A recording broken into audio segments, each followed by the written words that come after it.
Muy buenas gente, ¿qué tal? Aquí estamos en otro vídeo más y esta vez vamos a hablar de los tanuki y una historia de sus cojones. Los tanuki son uno de los yokai más emblemáticos de Japón.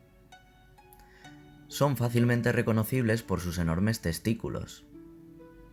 Estos simpáticos mapaches te trolean con el fin de robarte el dinero.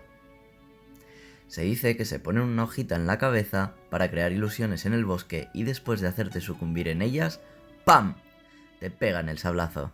Vamos, que a los tanuki les gusta más el dinero que un tonto un lápiz. ¿Pero que por qué os hablo de ellos? Muy sencillo, porque hoy vamos a descubrir el origen de la palabra kintama. Sí, cojones, en japonés. El origen de la palabra no está del todo claro. Hay diferentes teorías y una de ellas es la de los tanuki, por eso os he hablado antes de ello. La versión fantástica dice que como los tanuki tienen los huevos enormes, tal y como se puede observar en un montón de obras artísticas, que estos los utilizaban para muchas cosas: transportar mercancías, carteles de tiendas y un sinfín de cosas más. Los humanos vieron la cantidad de usos que podían tener los escrotos de los mapaches y a alguien se le ocurrió la maravillosa idea de cortárselos y hacer un monedero con ellos. Ahí surgieron las bolsitas para meter el oro en Japón. Por tanto, eran las bolas de oro.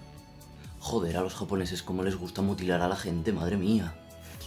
Por otro lado, existe otra fuente que data del poeta japonés Fujiwara no Kinto de la época Heian. Recordemos, más o menos por el año 800 hasta el año 1200. Más o menos sobre el año 1000, en su antología Kintama Shu, en la que podéis investigar si lo deseáis, existen ya resquicios de esta palabra. Pero bueno, como todo esto suena muy fantástico, pues hay otra teoría del periodo Edo. Recordad, año 1600 al año 1800 y pico. Resulta que un señor llamado Atooda Takashi habla sobre el kinotama.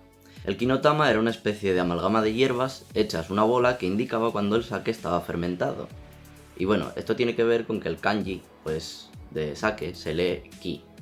Como en la palabra omiki, que era un sake que se ofrecía a los dioses. Y aquí viene el meollo de la cuestión. ¿Sabéis qué color tiene el omiki? Por aquel entonces el sake que no estaba refinado tenía un olor bastante fuerte, era espeso, blanquecino... ¿Me seguís por dónde voy? Otra teoría habla de la palabra kimodama, que significa algo así como agallas, espíritu, en plan valentía, y cómo esta derivó hacia la palabra kintama. Que bueno, en español, por ejemplo, tener valor, tener cojones es lo mismo, pues en japonés pasa algo similar. Kimodama, kintama, esa referencia cercana. Hay un montón de teorías más que si os gusta conocer el origen de las palabras, como a mí, a la hora de estudiar, porque tanto para los kanji como para memorizar palabras viene muy bien, pues os animo a que lo investigáis. Por cierto, la palabra original de cojones se dice inno o fuguri. Y bueno, hasta aquí el vídeo de hoy. Si os ha gustado, pues ya sabéis, darle al like, suscribiros si no lo estáis y compartirlo por vuestras redes. Compartírselo sobre todo con los estudiantes que están estudiando japonés y probablemente pues este tipo de cosas les resulte graciosa, divertida o decidan seguirme a través de eso.